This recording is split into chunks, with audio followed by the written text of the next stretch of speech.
లేనిదే ఇది ఇంతవరకు రాదు, ఒక పాజిటివ్ వేలో వెళ్తుంది. సో మీ అందరికీ చాలా చాలా థ్యాంక్స్.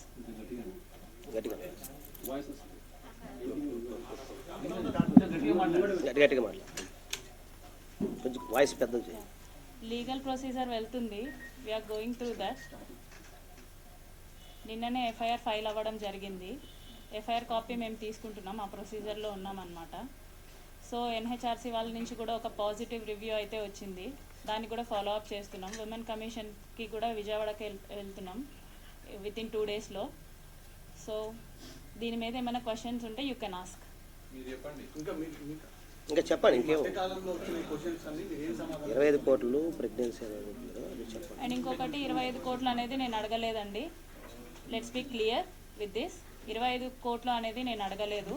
ఆ వాయిస్ నాది కాదు, ఆ 29 seconds వాయిస్ నేను మాట్లాడలేదు. సో ఆ డివైస్ ఎవరితో మాట్లాడాను, ఏమని మాట్లాడాను అని ఫస్ట్ లాస్ట్ కాన్వర్జేషన్ మాకు ఇస్తే మేము దాన్ని డివైస్ చెక్ చేయిస్తాము. నేనైతే ఆ మాటలు మాట్లాడలేదు.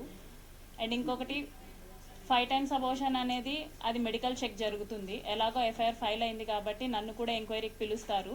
సో అది మెడికల్ చెక్ జరిగిన తర్వాత డాక్టర్సే కంక్లూడ్ చేస్తారు. యూపీఎస్సీది అది నాది కాదండి. నేను యూపీఎస్సీకి ప్రిపేర్ అవ్వడం నిజమే కానీ ఆ యూపీఎస్సీది నాది కాదు. జస్ట్ ఒక ఫోటో పెట్టేసి ఇది నేను పంపించాను అంటే కుదరదు. దాన్ని స్క్రీన్ షాట్స్ తీసి కనీసం ఎప్పుడు పంపించాను ఏంటి అనేదైనా సరే అది ప్రొడ్యూస్ చేస్తే దాన్ని కూడా డివైస్ చెక్ చేసేసి కంక్లూడ్ చేయడం జరుగుతుంది.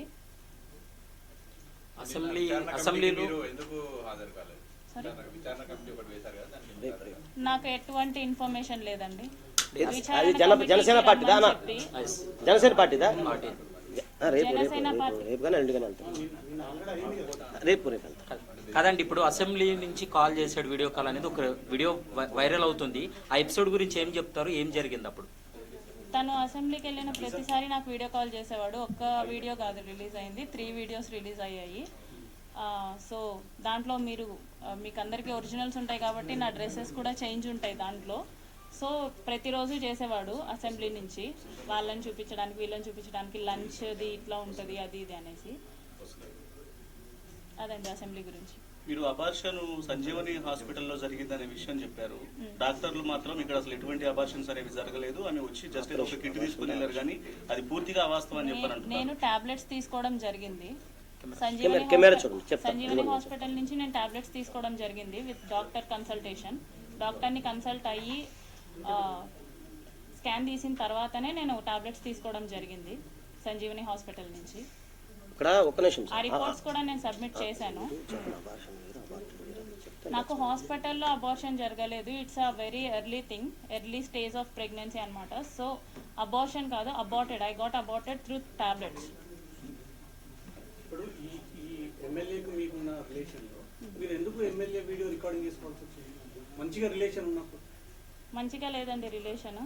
అతను ఒకనొక టైంలో 1 year తర్వాత నాకు తెలిసిన విషయం ఏంటంటే అతను నాతో మాత్రమే కాదు ఇంకొక 6 మంది అమ్మాయిలతో మాట్లాడుతున్నాడు. ఆ 6 మంది అమ్మాయిల్ని కలవడం, కలిసే ప్రాసెస్లో అతను చాలా ప్లేసెస్కి వెళ్ళాడు. అవన్నీ నాకు తెలియడం జరిగింది. అప్పుడే చెప్పాను ఎమ్మెల్యే గారికి, ఇది ఇలాగే వదిలేద్దామండి, మీరు కామ్ అయిపోండి, నేను కామ్ అయిపోతాను, ఇట్స్ నైట్ మేర్ లాగా వదిలేద్దాం అనేసి నేను చెప్పాను. కానీ అతను ఒప్పుకోలేదు. అతని ఎఫర్ట్స్ అతను పెట్టడం జరిగింది. సో నా సేఫ్ సైడ్కి ఇఫ్ పెళ్ళి అన్నాడు, పెళ్ళి చేసుకుంటే వెల్ అండ్ గుడ్ అనుకున్నాను. సో నా సేఫ్ సైడ్కి నేను రేపు మోసం జరిగినా సరే ఏది జరిగినా సరే నాకు చెప్పుకోవడానికి ఉండాలి కాబట్టి నేను రికార్డ్ చేసుకున్నాను. ఈ పెళ్ళి అనే టాపిక్ శ్రీధర్ వాళ్ళ మమ్మీకి ముందే తెలుసా? తెలుసండి, అందరికీ తెలుసు. ముక్కా ఫ్యామిలీకి తెలుసు, అరవా ఫ్యామిలీకి తెలుసు. ఇప్పుడు కాదండి, ఇద్దరు పెళ్లి చేసుకోవాలనుకున్నప్పుడు మీ ఇద్దరి మధ్య ఎందుకు క్లాషెస్ వచ్చింది, ఎందుకు గొడవ తలెత్తింది, ఎందుకు విడిపోవాలనుకున్నాడు, దాని కారణాలు ఏమై ఉంటాయి? విడిపోయింది అతనండి, నాకు తెలియదు, ఇప్పటికీ రీజన్ తెలియదు నాకు.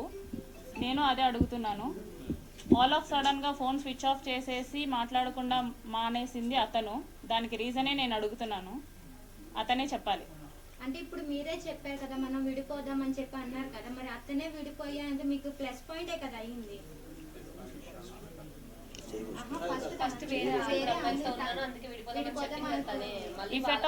If at all he don't have the intention of marrying me, నా ఫ్యామిలీని టచ్ చేయాల్సిన అవసరం లేదు. వన్స్ ఈ 6 monthsలో అతను చాలా చేశాడు. నేను 1 year తర్వాత ఆ అమ్మాయిల గురించి తెలిసినప్పుడు నేను విడిపోదాం అనుకున్నప్పుడు నా ఫ్యామిలీని ఇన్వాల్వ్ చేయలేదు అతను. సో నా ఫ్యామిలీ జోలికి కూడా రాలేదు. మా హస్బెండ్తో మాట్లాడడం ఎలాంటివి జరగలేదన్నమాట. సో ఆఫ్టర్ ఈ 6 monthsలో మా బ్రదర్తో మాట్లాడడం, మా హస్బెండ్తో మాట్లాడడం, మా హస్బెండ్ వాళ్ళ అక్కతో మాట్లాడడం ఇవన్నీ చేశాడు. So if at all he don't have any intention of marrying me, నా ఫ్యామిలీని టచ్ చేసి ఉండేది కాదు. అంటే మీ ఎంటైర్ ఇష్యూలో ముక్క రూపానందరెడ్డి ఇన్వాల్వ్ అయ్యాడా? ఖచ్చితంగా ఇన్వాల్వ్ అయ్యారండి. అంటే ఆయన ఇన్వాల్వ్మెంట్ ఖచ్చితంగా ఉంది. ఆయన పాత్ర ఏంటండి?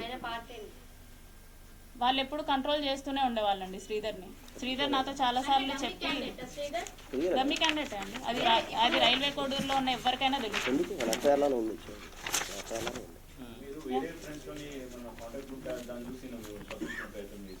సారీ, అంటే మీరు వేరే వాళ్ళతో కాంటాక్ట్ ఉంటే చూసి తప్పించుకునే ప్రయత్నం చేశాడు.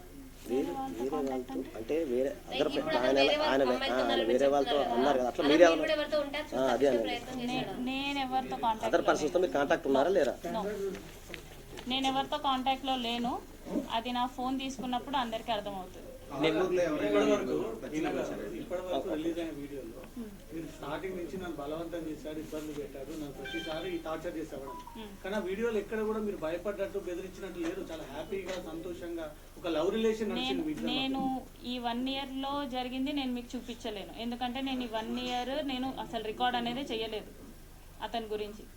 అతని గురించి ఎప్పుడైతే వేరే అమ్మాయిల విషయంలో బయటపడిందో అప్పటి నుంచే నేను రికార్డ్ చేసుకోవడం జరిగింది. అప్పటి నుంచే తను నా మీద ఎఫర్ట్స్ పెట్టడం జరిగింది. నేను విడిపోదామన్నా కూడా మీరు ఆ విషయం అతను కూడా తెలిసి అన్నారు కదా, ఏది? రికార్డ్ చేసిన విషయం. ఇంకొకటి విషయం క్లారిటీగా చెప్తున్నా. నేను స్క్రీన్ రికార్డ్ చేసిన ప్రతిసారి శ్రీధర్కి చెప్పే చేశాను, శ్రీధర్కి తెలిసే చేశాను. ఇప్పుడు స్క్రీన్ షేర్లు కూడా ఉన్నారని తెలిసి కూడా మీరు ఎందుకు అతనితో ఆ వీడియో కాల్స్ అవన్నీ మాట్లాడడం అవన్నీ ఎందుకు చేస్తారు? మరి వేరే వాళ్ళతో ఉన్నారని తెలిసి కూడా మరి ఇప్పుడు అసెంబ్లీ నుంచి వీడియో కాల్ చేసింది ఎవరండి? నేను అంటే ఓకే, ఇప్పుడు ఒక వీడియోలో మరి తను కొంచెం న్యూడ్గా ఉండి అవి కూడా చూపిస్తున్నారు కదా, స్టిల్ మీరు ఆ వీడియో కాల్ ఎందుకు మాట్లాడారు? మరి కట్ చేయొచ్చు కదా, రికార్డ్ చేస్తున్నది. అతను నేను కట్ చేస్తే నైట్ 11:30 ఆ టయానికి మా వాళ్ళకి చేస్తున్నాడండి. మీరు అక్కడ కూడా కాల్ కట్ చేసే ఆప్షన్ ఉంటుంది, స్టిల్ మీరు కాల్ కట్ చేయలేదు కదా అక్కడ. మీరు ఇది నన్ను అడగడం కంటే ఎందుకు చేసావని చెప్పి శ్రీధర్ని అడగడం బెటర్. త్రిసభ్య కమిటీ ముందు నిన్న త్రిసభ్య కమిటీ ముందు 7 గంటలు విచారణ ఎదుర్కొన్నాడు. ఆయన దగ్గర కూడా చాలా ఎవిడెన్స్ ఉన్నాయి, ప్రొడ్యూస్ చేశానని చెప్తున్నాడు. నెక్స్ట్ మీరు కూడా కమిటీ ముందుకు వెళ్ళి మీరు కూడా అంశాలన్నీ చెప్తారా ఏంటి? నెక్స్ట్ ఎట్లా ఉండబోతుంది? ఇప్పుడు అతని ఫోన్లో ఏమున్నాయో నా ఫోన్లో కూడా సేమ్ ఉంటాయి. అతను ఏం డిలీట్ చేసినా సరే నా ఫోన్లో ఉంటాయి, నేనేం డిలీట్ చేసినా సరే అతని ఫోన్లో ఉంటాయి. అంటే తను కూడా రికార్డ్ చేశారా మీకు చెప్పి? చాట్ స్క్రీన్ షేర్ ఉంది కదా, వీడియో స్క్రీన్ షేర్ చేశారు కదా అతను మీకు. అతను అడుగుతున్నాడు కాదు సార్. స్క్రీన్ రికార్డింగ్ మీరు చేశారు, ఆయన కూడా చేశారు. ఆయన దగ్గర కూడా చాలా ఉన్నాయి. నేను ఇలా చేశాను అని చెప్పేసి నాకు పంపించడం జరిగింది. అంటే ఇద్దరు ప్రీ ప్లాన్ గానే ఉన్నారు. ఎవరికి ఏది మోసం జరిగినా బయట పెట్టాలి. అదే అడుగుతున్నాను. యాక్చువల్గా ఇద్దరు అది అతన్ని కూడా అడగచ్చు కదా. ఇద్దరు టూ సైడ్. శ్రీధర్ మేము ఫస్ట్ టైం రేప్ చేసినప్పుడు మీరు ఒక ఎడ్యుకేటెడ్ ఒక గవర్నమెంట్ ఎంప్లాయీ వెంటనే వెళ్ళి పోలీస్ స్టేషన్లో కంప్లైంట్ చేయొచ్చు, కానీ చేయలేదు. ఆ తర్వాత చాలా సంఘటనలు జరిగాయి, కంప్లైంట్ చేయలేదు. అంటే మీరు శ్రీధర్ని ట్రాప్ చేయాలన్న ఉద్దేశంతో ఇదంతా నడిపించాలనుకోవచ్చు. శ్రీధర్ని ట్రాప్ చేయాలంటే నాకు ఒక ప్రెగ్నెన్సీ చాలండి ట్రాప్ చేయడానికి. అతన్ని డబ్బులు అడగాలన్నా కూడా, అతన్ని ట్రాప్ చేయాలన్నా కూడా నాకు ఒక్క ప్రెగ్నెన్సీ చాలు. ఒక్క ప్రెగ్నెన్సీతో నేను ఇంత కథ చేయాలనుకోలేదండి. అతని ఫోర్స్. అతను మిమ్మల్ని మోసం చేస్తారు, మీరు అతన్ని మోసం చేస్తారు, అంతేనా? మోసం అని నేను ఎక్కడ చెప్పలేదు. మాట్లాడడం మానేసింది అతనండి. నేను మోసం చేయాలనుకుంటే నేను మాట్లాడడం మానేసేదాన్ని.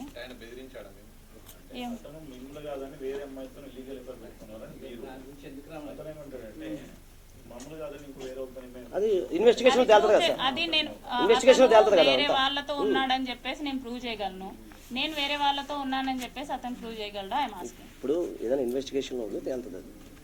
That is it. సరే, ఇప్పుడు మీరు ఏం డిమాండ్ చేస్తున్నారండి? ఎందుకంటే ఇప్పుడు మీరు ఎలాగో పెళ్లి చేసుకోరు, ఆయన ఎలాగో కేసులు ఎదుర్కొంటున్నాడు, త్రిసభ్య కమిటీ ముందుకు వెళ్ళాడు. నెక్స్ట్ స్టెప్ ఏంటి? మీరు ఏం చేయబోతున్నారు? లీగల్గా ఏ పనిష్మెంట్కి డిజర్వ్ అయితే అదండి అతను. మేడం, మీరు ప్రజెంట్ ఎవరైతే మీ హస్బెండ్తో ఉన్నటువంటి ఇష్యూస్కి సంబంధించి కాకుండా ప్రీవియస్ గానే మీరు బద్వేలు పోలీస్ స్టేషన్ లో ఒక కంప్లైంట్ రైజ్ చేశారు. అందుకంటే ముందు కూడా మీకు మ్యారేజ్ అయిందని కూడా కొన్ని కంప్లైంట్ కాపీలను బయటకు వచ్చినాయి. వాటికి సంబంధించి ఏం చెబుతారు? ఎఫ్ఐఆర్ కాపీస్ చూపిస్తున్నారు, డివోర్స్ అయినట్టు కాపీస్ చూపిస్తున్నారు. అట్లా కాదండి, ఇప్పుడు మీరు హస్బెండ్ కాకుండా మీరు ప్రీవియస్ గానే బద్వేలు పోలీస్ స్టేషన్ లో వేరొక వ్యక్తితో మీరు ఆల్రెడీ ఎఫ్ఐఆర్ కాపీ చూపిస్తున్నారు, డివోర్స్ కాపీ చూపిస్తున్నారా నాకు డివోర్స్ అయినట్టు? బద్వేల్ పోలీస్ స్టేషన్ నుంచి ఎఫ్ఐఆర్ తీసుకున్న వాళ్ళు కోర్టు నుంచి డివోర్స్ కాపీ సర్టిఫికేట్ కాదు కదా సార్, ఎఫ్ఐఆర్ అని సర్టిఫికేట్ కాదు, జిరాక్స్. మీకు డివోర్స్ డివోర్స్ అయినవి అది కూడా ఇన్వెస్టిగేషన్ అది కూడా రాశాం. ఆల్రెడీ మ్యారేజ్ చేసుకున్నారా లేదా? లేదండి, లేదు. మరి పెళ్లి చేసుకొని సర్టిఫికేట్ కాదు అది. అలా కాదు, ఇది పెళ్లి చేసుకొని అప్పుడు అది 2018 ఎఫ్ఐఆర్, అప్పుడు ఆన్లైన్ లేదు, ఇది ఆన్లైన్ దొరుకుతుంది.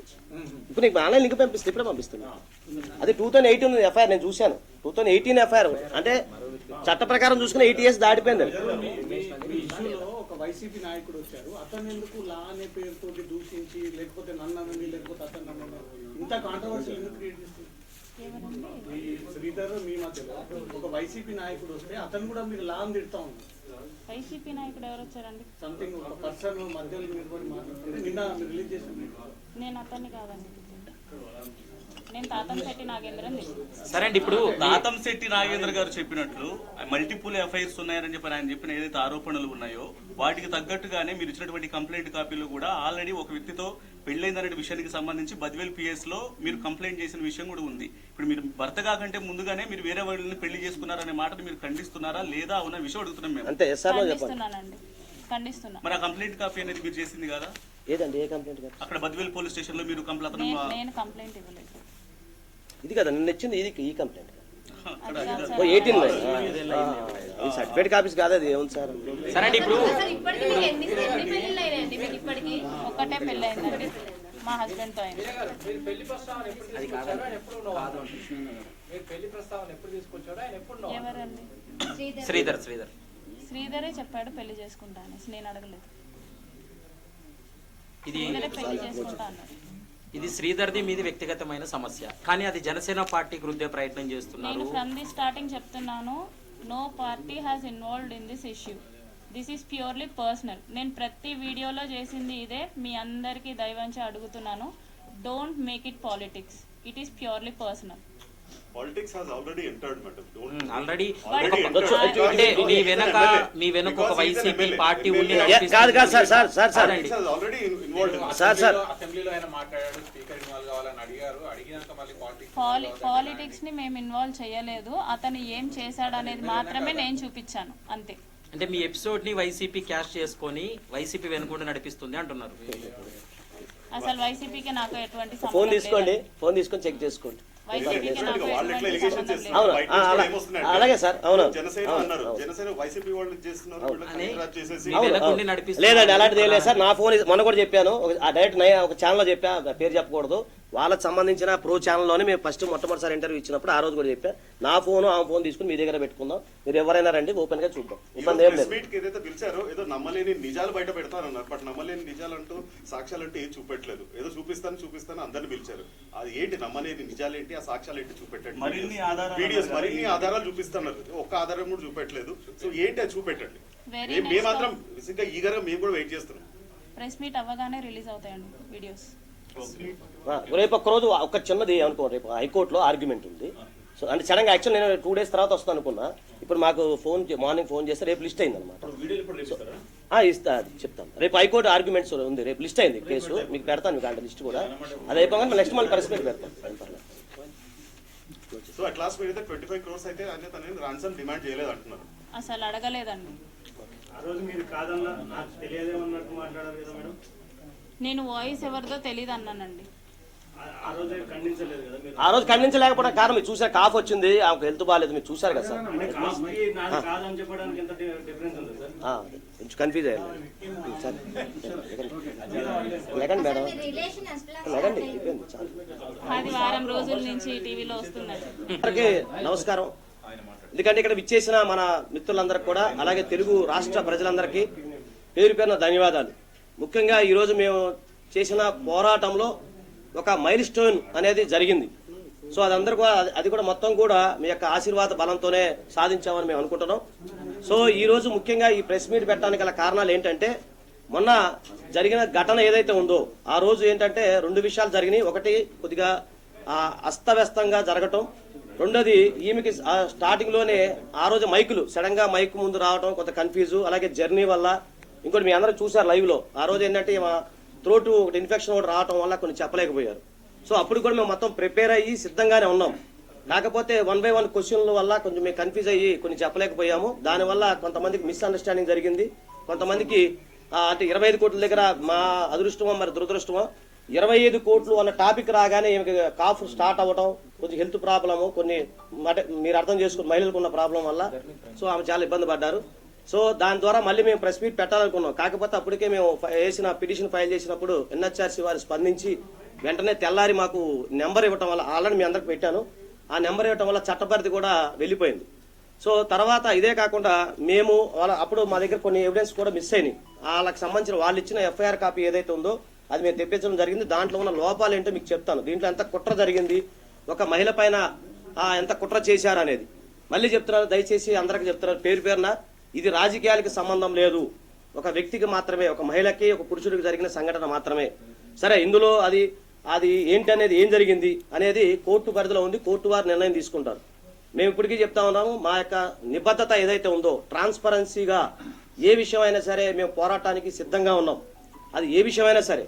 సో ఈ మొట్టమొదటిసారిగా మీ అందరికి ఇంకొకసారి ధన్యవాదాలు ఎందుకు తెలియజేస్తానంటే, మీకు తెలుసు నిన్ననే మాకు అరవ శ్రీధర్ గారి పైన మేము ఇచ్చిన కంప్లైంట్, అలాగే ఎన్హెచ్ఆర్సీ ఆదేశాలతో ఎఫ్ఐఆర్ నమోదైంది. ఆ సెక్షన్స్ అనేవి ఏంటంటే సెక్షన్ 318 సబ్సెక్షన్ 2 అండ్ సబ్సెక్షన్ 4, ఇది 7 years వరకు జైలు శిక్ష పడే నేరాలు. అలాగే మిస్క్యారేజ్ ఆఫ్ ఉమెన్, మీరు అక్కడ 5 అబార్షన్లు జరిగినాయి అనే దాని మీద మేము రుజువు చేయడానికి నేను ఎక్స్ప్లెయిన్ చేయడానికి మేము సిద్ధంగా ఉన్నాము. దానిపైన కూడా పోలీసు వారు 88 సెక్షన్ బిఎన్ఎస్ కింద పెట్టడం జరిగింది. అలాగే 351, అలాగే మోడస్టీ ఆఫ్ ఉమెన్, సో మహిళలకు సంబంధించిన సెక్షన్స్ కూడా పెట్టడం జరిగింది. సో దానికి సంబంధించిన చాలా మంది ఏఏ కానీ డీప్ సీక్ అని చెప్పి చాలా మంది చెప్తా ఉన్నారు. సో అవన్నీ కూడా కాదు, అవి ఒరిజినల్ అని చెప్పేసి మీరు దానికి సంబంధించిన డివైస్ కానీ, అలాగే దానికి సంబంధించిన 65B ఏదైతే ఉందో దానికి ఏదైతే 65B కింద మేము దాన్ని సర్టిఫై చేసి మేము కోర్టు వారికి సబ్మిట్ చేయడానికి మేము సిద్ధంగా ఉన్నాం. ఇదే కాకుండా కొన్ని సంఘటనలు జరిగినాయి 25 కోట్ల రూపాయల గురించి ఒకటి, అలాగే 5 సార్లు చాలా మందికి ఉన్న ప్రశ్న ఏంటంటే 18 నెలల్లో 5 సార్లు అబార్షన్ ఎలా అవుతుంది, ఇది చాలా సృష్టికి విరుద్ధం అనే ప్రశ్నలు కూడా వస్తూ ఉన్నాయి. నేను అక్కడ ఆ రెండింటి దగ్గర టాపిక్ ఆగిపోయింది. సో దానికి నేను ఎక్స్ప్లెనేషన్ ఇస్తాను. ఫస్ట్ మొట్టమొదటిసారిగా ఏంటంటే ఎన్హెచ్ఆర్సీ గురించి నేను మీకు ఎక్స్ప్లెయిన్ చేస్తాను. అదేంటంటే మేము ఎన్హెచ్ఆర్సీలో మేము నేషనల్ హ్యూమన్ రైట్స్ కమిషన్లో మేము ఫిర్యాదు చేశాము. దాన్ని గమనించిన ఎన్హెచ్ఆర్సీ వారు మాకు ఆ ఫిర్యాదుని స్వీకరించడం, అలాగే ఎవరైతే రెస్పాండెంట్స్ ఎవరైతే ఉన్నారో వాళ్ళకి నోటీసులు పంపడం వల్ల చాలా ఆనందించాల్సిన విషయం. ఎందుకంటే మేము సబ్మిట్ చేసిన ప్రతిదీ కూడా ఎన్హెచ్ఆర్సీ వారు గమనించారు. అలాగే నేషనల్ ఉమెన్ కమిషన్ వారిలో కూడా మేము పిటిషన్ ఫైల్ చేశాము. ఉమెన్ కమిషన్ వారు కూడా అది ముందుకు వస్తూ ఉంది. సో మేమేం డిమాండ్ చేస్తామంటే దీనిపైన ఎవరు తెలుగు రాష్ట్రాల్లో ఎవరు కాకుండా నేషనల్ స్థాయిలో మహిళా కమిషన్ నుంచి ఒక 5 సభ్యులు వచ్చి దీనిపైన ఈ మహిళలకు సంబంధించిన ఎంక్వైరీ కమిటీ వేయాలని చెప్పేసి మేము కోరుతా ఉన్నాము. అది కూడా త్వరలోనే మీ ముందుకు వస్తుంది, ఆ కమిటీ కూడా త్వరలో మీ ముందుకు వస్తుంది. సో మేము నిష్పక్షపాతంగా కమిటీ ముందు పెట్టాలని మేము అనుకుంటున్నాం. అలాగే పార్టీ పరంగా జనసేన పార్టీ పరంగా ఏదైతే ఉందో పార్టీ వాళ్ళు ఇచ్చిన ఆదేశాలు, అదే 3 సభ్య కమిటీ ఉంది కదా, దానికి సంబంధించి కూడా మాకు జస్ట్ ఫోన్ రావడం జరిగింది. సో దానికి ముందుకు కూడా అంటే రేపో ఎల్లుండి మా యొక్క సమయం చూసుకొని దానికి సంబంధించి అక్కడ కూడా మేము ఎక్స్ప్లెనేషన్ ఇవ్వడానికి కూడా మేము సిద్ధంగా ఉన్నాం. అలాగే హానరబుల్ హైకోర్టులో కూడా ఈమెకి సంబంధించిన ఎఫ్ఐఆర్ పైన పిటిషన్ ఫైల్ చేశాము. అది కూడా రేపో ఎల్లుండో మరి అది కూడా ఆర్గ్యుమెంట్కి సిద్ధంగా ఉంది. సో అది కూడా మీకు నెక్స్ట్ నేను అప్డేట్ ఇస్తాను. సో ఈ వారం రోజుల్లో కరెక్ట్గా పోయిన బుధవారం ఇదే రోజు ఇదే సంఘటన జరిగినప్పుడు చాలా మంది చాలా ప్రశ్నలు మమ్మల్ని అడిగారు. ఇది ముందుకెళ్తారా, మీ దగ్గర ఎలాంటి ఎవిడెన్స్ ఉందా, అసలు దీన్ని ఎలా తీసుకెళ్తారా అని. చూశారు కదా ఈ 5 రోజుల్లో ఈ 5-6 రోజుల్లో అంటే 2 రోజులు సెలవులు తీసేస్తే 4 రోజుల్లో ఎంత అభివృద్ధి చెందామో, మా దగ్గర ఎంత ఎవిడెన్స్ లేకపోతే ఇన్ని కేసులు నమోదవుతాయి అనేది మీ అందరికి తెలిసిందే. కాబట్టి మిత్రులారా మీ అందరికీ ఒకటే చెప్తున్నాను. ఇదే కాకుండా మీకు ఒకటి చిన్న విషయము, ఒక 25 కోట్ల విషయం మాట్లాడతాను. ఇప్పుడు డోంట్ వరీ, మీరు అందరూ పర్మిషన్ ఇస్తే. అదేంటంటే ఈమె 25 కోట్ల రూపాయలు డిమాండ్ చేసినట్టుగా ఒక ఆడియో ఏదైతే ఉందో మాకు వినిపించడం జరిగింది. అది కేవలం 29 సెకండ్లు ఉన్న ఆడియో మాకు దగ్గరకు వచ్చింది. అయితే మేము కూడా తెప్పించుకున్నాం. సో ఇక్కడ మేము ఏమంటే 25 కోట్ల రూపాయల ఉదాహరణకి నేను మిమ్మల్ని అడిగాను అనుకోండి, ఆజాద్ నన్ను అడిగాడు, లేకపోతే XYZని అడిగాడు అనేది అక్కడ తీసుకున్న పర్సన్ ఎవరు, ఫోన్ రిసీవ్ చేసుకున్న పర్సన్ ఎవరు, వాళ్ళ వాయిస్ ఏది, వాళ్ళు దాన్ని యాక్సెప్ట్ చేశారా, యాక్సెప్ట్ చేయలేదా, మరి ఏం జరిగింది ఇద్దరి మధ్య కన్వర్సేషన్ అది ఫుల్ ఆడియో ఏదైతే ఉందో అది ఇస్తే మేము కూడా 65B కింద దాన్ని మేమే ఫోరెన్సిక్ ల్యాబొరేటరీలో పంపించి ఒకవేళ మా క్లయింట్ మిస్టేక్ ఉంటే దాని ప్రకారం ఎలాగో ఎఫ్ఐఆర్ నమోదైంది కదా దాని ప్రకారం మేము వెళ్ళడానికి మేము సిద్ధంగా ఉన్నాం. సార్ ఒక్కసారి దయచేసి చెప్తున్నా, ఇవన్నీ పబ్లిక్ డొమైన్లో దొరికే డాక్యుమెంట్సే, నేను ఎవరికి కూడా ఎక్కడ తీసుకొచ్చింది కాదు. ఒక ఎఫ్ఐఆర్ మాత్రం అది వచ్చేది ఉంది, ఈ లోపల వస్తే నేను మీ అందరికి షేర్ చేస్తాను. ఇది మేము పెట్టిన ఎఫ్ఐఆర్ ఏదైతే ఉందో అది మా జూనియర్స్ అక్కడ ఫాలోఅప్ చేస్తున్నారు.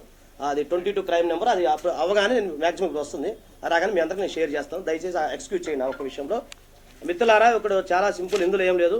ఆయన ఇచ్చిన అఫిడవిట్లోనే మనం ఒకసారి చెక్ చేద్దాం. మొన్న కొద్దిగా మిస్ అయింది కమ్యూనికేషన్. ఆయన ఆస్తుల వివరాలు ఎంత ఉన్నాయో మీకు తెలుసు, కాకపోతే నేను చెప్తున్నాను. ఆయన ఆస్తుల వివరాలు మొత్తం 12 లక్షల రూపాయలు మాత్రమే. అతని ఎసెట్స్ మొత్తం 12 లక్షల రూపాయలు మాత్రమే. సో తర్వాత ఆయన అప్పులు పోను సుమారు 8,82,152 రూపాయలు ఆయన అప్పు. అంటే సరే 9 లక్షలు వేసుకున్నాం, అది పోను. ఆయన ఆస్తి కేవలం 3 లక్షల రూపాయలు మాత్రమే. దయచేసి గమనించండి, ఒక ఎమ్మెల్యే ఆస్తి నాకు తెలిసి అత్యధికంగా తక్కువ ఉన్న ఆస్తి ఈయనే కావచ్చు దేశంలో ఏంటి. సో 3 లక్షల రూపాయలు మాత్రమే. సో 3 లక్షల రూపాయల ఎమ్మెల్యే స్థాయి ఉన్నప్పుడు 25 కోట్ల రూపాయలు ఎలా అడుగుతారు అనేది ఇక్కడ క్రిస్టల్ క్లియర్గా కనబడతా ఉంది. సో ఈమె అడగటానికి కూడా ఒక సెన్స్ అనేది ఉండాలి కదా, 25 కోట్ల రూపాయలు ఎక్కడి నుంచి వచ్చినాయని. లేదు ఆయన అక్రమంగా ఏమైనా సంపాదించారు అంటే మేము ఎలక్షన్ కమిషన్ వారికి కూడా మేము కంప్లైంట్ చేయడానికి సిద్ధంగా ఉన్నాం. ఎందుకంటే ఆయన అక్రమంగా 25 కోట్లు కాదు, 30 కోట్లు కాదు, 50 కోట్లు 100 కోట్లు సంపాదించాడంటే దానికి ఎలక్షన్ కమిషన్లో ఆయన అఫిడవిట్ మీద మీరు ప్రైవేట్ కంప్లైంట్ వేసి ఎలక్షన్ కమిషన్ వారు కూడా కంప్లైంట్ ఇవ్వడానికి మేము సిద్ధంగా ఉన్నాం. అలాంటి అక్రమ ఆస్తులు కనుక ఆయన ఉన్నట్లయితే అది కూడా చెప్తున్నా. అలాగే స్పీకర్ మీరు చూశారు, ఒక వీడియో చూశారు. అదేంటంటే స్పీకర్ ఆ సందర్భంలో స్పీకర్ గారికి కూడా మేము ఫిర్యాదు ఇస్తున్నాము. ఎందుకంటే అంతకుముందు మనం చూసాం కర్ణాటక అసెంబ్లీలో ఒక వ్యక్తి ఫారెన్ వీడియోస్ చూస్తున్నాడు, ఎమ్మెల్యే గారు, మీకు తెలుసు అదేని.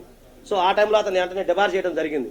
మరి ఇప్పటి వరకు కూడా ఇతని పైన డైరెక్ట్గా అక్కడ కూర్చొని అసెంబ్లీలో కూర్చొని ఒక ప్రజాప్రతినిధి చేయాల్సిన పని ఏంటి, మన ప్రజా సమస్యను తీసుకెళ్ళడానికి, ప్రజా బాధలు చెప్పడానికి ఉన్న వ్యక్తి ఒక చాటింగ్ చేసుకుంటా మహిళతో అసభ్యంగా మాట్లాడటం, ఇవి చేయటం వల్ల సో దీనిపైన స్పీకర్ గారికి కూడా మేము కంప్లైంట్ ఇస్తా ఉన్నాం. ఖచ్చితంగా నెక్స్ట్ జరుగుతూ ఉంది. సో నేనేమన్నానంటే 25 కోట్ల రూపాయల విషయంలో మీరు అందరూ అర్థం చేసుకుంటారని ఆలోచిద్దాం. మళ్ళీ 25 కోట్ల రూపాయలు సంబంధించి వాళ్ళు ఇచ్చిన ఎఫ్ఐఆర్ అండి, ఇది పబ్లిక్ డొమైన్లో దొరుకుతుంది, మీకు కావాలంటే నేను ఇస్తాను, దాంట్లో జిరాక్స్ కూడా నేను తీసిస్తాను. చూడండి, ఇక్కడ క్రిస్టల్ క్లియర్గా చెప్పారు. ఇక్కడ ఏమంటున్నారంటే, ఇక్కడ ఒక్కసారి ఆయన చెప్పిన దాంట్లో ఏమంటారంటే, మా కుటుంబానికి అంటే ఇది వాళ్ళ అమ్మగారు ఇచ్చారండి, వాళ్ళ అమ్మగారు ఇచ్చారు. మా కుటుంబానికి, రూపానంద రెడ్డి గారి కుటుంబానికి గత 20 సంవత్సరాలు ఉన్నాయి. మా మీద నమ్మకంతో రెడ్డి గారి దయతో దయచేసి గుర్తుపట్టుకోండి, రెడ్డి గారి దయతో ముక్కవారిపల్లి సర్పంచ్గా నిలబెట్టి వారి ప్రోత్సాహంతో గెలిపించి మేము ఎప్పుడు కనివిని ఎరుగని రాజకీయ భిక్ష పెట్టినాడు. అంటే ఇక్కడ మీకు ఏమర్థమవుతుంది, ఎమ్మెల్యే గారికి రాజకీయ భిక్ష దొరికింది. సో ఆయన ఎమ్మెల్యే కాదు అని అర్థమవుతుంది డైరెక్ట్గా. సార్ మీరు చదివిందే చదవ చూడండి. తర్వాత రాజకీయ భిక్ష పెడితేనే మేము బతుకుతున్నట్టు ఆమె చెప్తా ఉంది. అలాగే మా కుటుంబాన్ని చల్లగా చూస్తున్నాడు. అలాగే ఎమ్మెల్యే అయిన మా అబ్బాయి రెడ్డి గారితో పాటు విశ్వాసంగా ఉంటూ, చూడండి ఇక్కడ మీకు అర్థమవుతుంది, ఫెయిత్ఫుల్గా ఉంటున్నాడని చెప్పేసి ఆయన నిలబెట్టడం జరిగిందని చెప్పి వాళ్ళు ఇందులో ఒప్పుకున్నారు. అంటే ఒక ఎమ్మెల్యేని ఒక వ్యక్తి ఒక విశ్వాసంగాను రాజకీయ భిక్ష పెట్టి చేస్తున్నాడు అంటే ఆయన ఎమ్మెల్యే అవునా కాదనేది ప్రజలకే తెలియాలి. ఇలే కాకుండా ఈమె ఏం చెప్తుందంటే ఈమె వస్తూ పోతూ అని చెప్పి, మేము అక్కడ వర్షం క్లియర్గా కాంట్రడిక్షన్ కనబడతా ఉంది. ఈమె వస్తూ పోతూ ఉన్నప్పుడు ఒక వ్యక్తి వస్తూ పోతున్నప్పుడు వ్యక్తిగతంగా వెళ్లాల్సిన అవసరం లేదు ఎమ్మెల్యే గారికి. సో అది పక్కన పెడదాం. తర్వాత ఈమె ఏం చేసింది, ఢిల్లీ విషయంలో యూపీపీఎస్ ఎగ్జామ్స్ గురించి కూడా చెప్తున్నాను, అది ఫేక్ అండి. అది మేము డౌన్లోడ్ చేశాము, మేము యూపీపీఎస్ వాళ్ళతో కూడా మాట్లాడాము, వాళ్ళకు కూడా మెయిల్ పెట్టాము. అతను ఫోటో మార్పింగ్ చేశాడు, సంబంధిత XYZ నాగేంద్ర గారు ఎవరో ఆయన పెట్టినట్టు జరిగింది. దాని మీద కూడా యూపీపీఎస్ మీద ఇస్తున్నాము, సిబిఐ కూడా మేము కంప్లైంట్ చేస్తున్నాం. అతని పైన ఎవరైతే మీకు ఇచ్చారో ఫేస్బుక్లో ఎవరైతే యూపీపీఎస్ ఎగ్జామ్, అది చాలా పెద్ద ఎగ్జాము, ఐఏఎస్ ఎగ్జాము. సో దాంట్లో ఏమో ఉన్నట్టుగా అని చెప్పి కొన్ని చేశారు. దానిపైన కూడా మేము అతని పైన మేము కంప్లైంట్ చేస్తున్నాం, సిబిఐకి కంప్లైంట్ చేస్తా ఉన్నాం ఢిల్లీలో, అక్కడ మా టీం చూసుకుంటా ఉంది. ఇకపోతే మీ 25 కోట్ల రూపాయల సబ్జెక్ట్ మళ్ళీ నేను చెప్తాను దయచేసానండి. ఇక్కడ ఏమంటున్నారంటే, నాగా మునిరెడ్డి ముందుగానే వేసుకున్న పథకం ప్రకారం తనకు 25 కోట్ల రూపాయల డబ్బులు వెంటనే ఇవ్వమని అడగ్గా, అలా ఇవ్వకపోతే నా కొడుకైన ఎమ్మెల్యేని అక్రమంగా తనతో ఉండడం చిత్రీకరించి, అంటే ముందే వాళ్ళు చిత్రీకరించారన్న విషయం వాళ్ళకి ఎట్లా తెలుస్తుంది. అలాగే 25 కోట్ల రూపాయలు అంటున్నారు. ఇక్కడ చూడండి దయచేసి, 25 కోట్ల రూపాయలకి అంటే మరి గౌరవనీయులు ఎమ్మెల్యే గారికి 25 కోట్ల రూపాయలకి ఎన్ని సున్నాలు ఉంటాయో కూడా తెలియదు అనుకుంటాయి. ఇక్కడ ఫిగర్ కూడా వేయలేదు చూడండి, 25 కోట్ల రూపాయల ఫిగర్ కూడా మరి వేసారో లేదో మర్చిపోయారో నాకు తెలియదు, ఆయనకి ఎన్ని సున్నాలు ఉన్నాయో కూడా తెలియదు. సో ఇంకొకటి 25 కోట్ల రూపాయలు డబ్బు డిమాండ్ చేస్తూ, లేకుంటే మా కుటుంబాన్ని బజారు పాలు చేస్తారని. సో 25 కోట్ల రూపాయల డిమాండ్ ఈమె ఎప్పుడు చేసింది, ఏ టైంలో చేసింది, ఎక్కడ చేసింది, ఎవరిని చేసింది, ఆ విషయం ఇక్కడ స్పష్టంగా లేదు. అలాగే ఈమె ఇచ్చిన ఆడియోలో కూడా లేవు. తర్వాత నేను కొంత పోలీసు వారిని అడిగినప్పుడు వాళ్ళు ఏమన్నారంటే, మాకు కొన్ని ఎవిడెన్స్లు దొరికినాయండి అని అంటా ఉన్నారు. మేము రెడీగా ఉన్నాం, ఆ ఎవిడెన్స్ ఏదైతే ఉందో దాన్ని 65B కింద మేము క్రాస్ చెక్ చేయమని చెప్తా ఉన్నాం. అలాగే ఇక్కడ చిత్రమైన విషయం, మీరు దయచేసి ఎఫ్ఐఆర్ మళ్ళీ చూడండి. చాలా సింపుల్. ఇక్కడ రిసీవ్డ్ ఎఫ్ఐఆర్ ఎప్పుడు తెలుసా అండి? నైట్ 11 గంటలకి.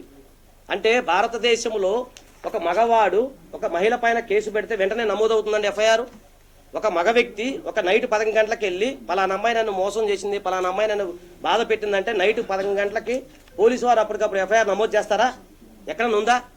సో ఎలాంటి ప్రైమా ఫేసి ఎవిడెన్స్ లేకుండా ఈమెకి ఎలాంటి ప్రిన్సిపల్స్ ఆఫ్ న్యాచురల్ జస్టిస్ లాలో ఒకటి ఉంటుంది. ప్రిన్సిపల్స్ ఆఫ్ న్యాచురల్ జస్టిస్ ఏదైతే ఉందో దాని ప్రకారం ఇన్ఫర్మేషన్ ఇవ్వకుండా, దాని మీద ఎంక్వైరీ చేయకుండా, జనరల్గా రివాజ్ ఏమంటుంది, మనకి ఇక్కడ అంతా చాలా మంది సీనియర్ క్రైమ్ జర్నలిస్టులు ఉన్నారు, పెద్దవాళ్ళు ఉన్నారు, మీ అందరికీ తెలుసు. ఒక వ్యక్తి కంప్లైంట్ ఇవ్వగానే వెంటనే ఎఫ్ఐఆర్ నమోదు చేస్తారండి? అసలు ఏం జరిగిందో ఏంటో తెలియకుండా నైట్ 11 గంటలకి మీరు చెప్పండి. అలా లేకుండా వెంటనే నైట్ 11 గంటలకి ఇక్కడ 11 గంటలకు రిసీవ్ కూడా అప్పుడే జరిగింది, ఎంట్రీ కూడా అప్పుడే జరిగింది, 11 గంటలకే ఎఫ్ఐఆర్ కూడా నమోదైంది. దయచేసి చూడండి, జూమ్ చేసి చూడండి. ఇది ఒక్క నిమిషం అయిపోయింది చెప్తాను. అయిపోయింది. నాకు కన్క్లూడ్ చేస్తాను, ఏమనుకోమాకండి. సో ఇదండి. ఇప్పుడు నెక్స్ట్ మేము ఫర్దర్గా న్యాయ పోరాటానికి వెళ్ళడానికి కూడా మేము సిద్ధంగా ఉన్నాం. థ్యాంక్ యూ, నమస్తే.